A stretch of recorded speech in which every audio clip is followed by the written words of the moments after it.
In this video, I want to talk about an ellipse. Our definition of an ellipse, it says an ellipse is defined as the set of points such that the sum of the distances to two fixed points, the foci, it's plural of focus, so foci, F1 and F2, that sum of those two distances is a constant. So what we're saying here is, if you look at these two distances right here, call this one D1, and then this one D2, from any point on the ellipse itself to the two foci, D1 plus D2, or I guess it should be D2 and D3 in this case. What they're doing here, they're taking the distances to those two foci. It equals a constant. In this case, we know the constant ends up being 2a, and I'll prove that in a moment here. Okay? So the idea here is no matter where you put that point P, you've got the center right here. You've got the two vertices over here, vertex, vertex. You got the focus right here and here, and then you've got these directrix lines out here. So again, the foci have to be on the inside of the curved piece right here. They're going to be inside a certain amount, and then the directrices are going to be outside a certain amount. Now in this case, you can see that they're not the same distance away from that vertex. You've got two vertices now. So what we see here is the longer dilation, if it's dilated more in the x direction than y, then it's going to sit like this. If it was dilated more in the y direction, I'd have two horizontal lines right above it and below it, and the foci would be at the other ends. Okay, so whatever direction it's dilated more, a larger dilation, that's the direction where you're going to end up seeing the foci and the directrices. Okay, so as I go on right here, what I want to define here is I want to see all the little pieces here. If we look at our equation of our ellipse, right, we have the x minus h and the y minus k pieces, and then here I have different a and b depending on which one is bigger, right? So if I'm assuming that a is bigger than b, right, if a is the direction which has a larger dilation factor, then if it's dilated larger in the y direction for this one, then this one is oriented. Actually, let me erase that. It's oriented vertically, okay?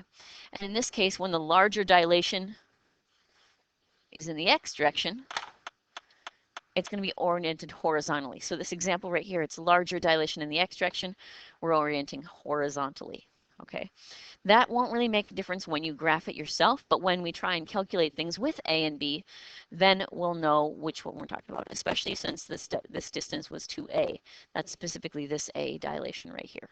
Okay, so like I said, anywhere you put this on here, you're going to get 2a, but specifically, let's say I put this point way over to the right-hand side, right? Those two distances to the two different foci, okay, what I've got here is this blue distance, which would be the distance from the center over to the edge, which we already know is a. That dilation in the x direction is a. So this guy is a. But then the green distances are what I'm showing on here, are the distances from the center to the foci. So this green distance c is going to be the distance from the center to the focus. C is called the focal radius. Okay, so just like you have an x radius and a y radius, right, or a major radius and a minor radius, C is going to be the radius out to just the foci points. So this would also be C, and this would be C, that distance away from the center. So if I look at D2, which would be the distance from the first one, that's C plus A, right? This whole distance here would be C plus A.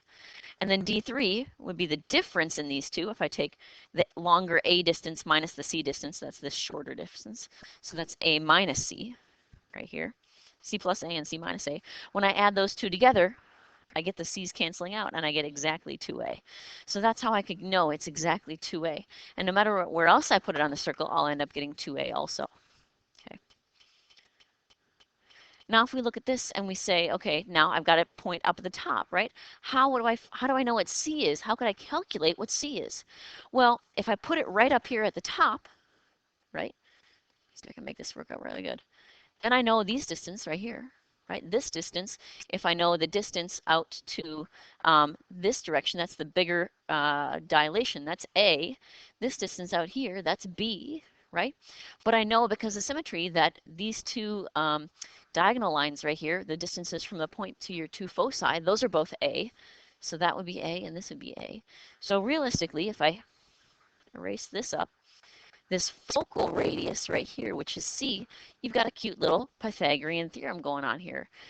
B squared plus C squared equals A squared. Not the exact Pythagorean theorem you're used to, okay? But it still works because you have a right triangle there. So, like I said, that distance is B, that distance is C. So we've got a little Pythagorean theorem going on, right? D2 and D3 are the same, so each one has A. B squared plus C squared equals A squared. Therefore, C is the square root of A squared minus B squared. This will only be, this will only work when A is bigger than D. Remember, the bigger dilation has to be A, so you take A squared minus B squared, you're going to get square root of a positive. You should never have square root of a negative here, okay? So same sort of thing if I want to talk about where that directrix is. I want to see how far out the directrix is from the center. I look at this ratio between D1 and D2, okay? So we had this ratio of D1 to D2. We talked about these two have to add up to 2A. Well, this is a slightly different ratio of what we have to do with it, okay? So if you say, in the same scenario, we know D1 is going to be D. The distance from the center out to the directrix, that's D, right, the directrix radius, okay, that would be the same as if I would have started out here at that bottom point or at the top point, right? So this one also is D, right? And D2, the same distance here, we already knew that was A because when I'm out at the very top or very bottom point, I have that those two distances being exactly the same. These are both A. So we have this ratio, okay? D1 and D2 are related by this eccentricity ratio. D2 over D1 is equal to eccentricity, so A over D is E. So this calculation of E, this eccentricity, we'll talk more about when we start getting into more of our definitions. The eccentricity of an ellipse has to be somewhere between 0 and 1. It has to do with, way back at the beginning, when we talked about, in the video, we talked about slicing the cone, the tilt of that plane that you're using will correspond to the eccentricity of whatever conic section that you have. If you don't tilt it at all and you have it completely horizontal, you get a circle, okay? That means the eccentricity of a circle is 0. You have 0 tilt. You tilt it a little bit all the way up until an eccentricity of 1 would be for a parabola when you're slicing it parallel to the side of the cone. So anything in between those two, anything between 0 and 1 for the tilt, ends up giving you an eccentricity somewhere between 0 and 1, and therefore giving us an ellipse. The more tilt you have, the more dilated one direction is more than the other. Okay. So again, if I move this off to the side here, you can kind of see some more of these different pieces here, right? This green one is the C, the focal radius. The blue one here is that A value, that larger of the two dilations. The D, the red one here is D, the directrix radius. So if we see some of these pieces, right, in the earlier scenario, that farthest side over there, we have A minus C for this D2, right? And D1 would be the directrix radius minus that bigger radius. The red minus the blue would be equal to D1, okay? So dividing those, D1 and D2, that ratio again, I just move it to a different spot. That should also be equal to E. And so when I bring those two pieces together, right, D2 over D1, I get that equal to E. If I do a little bit of algebra, simplifying it down, I get a little cancellation and I get this ratio, okay? So putting that, again, equal to E, the eccentricity can be calculated like this, okay?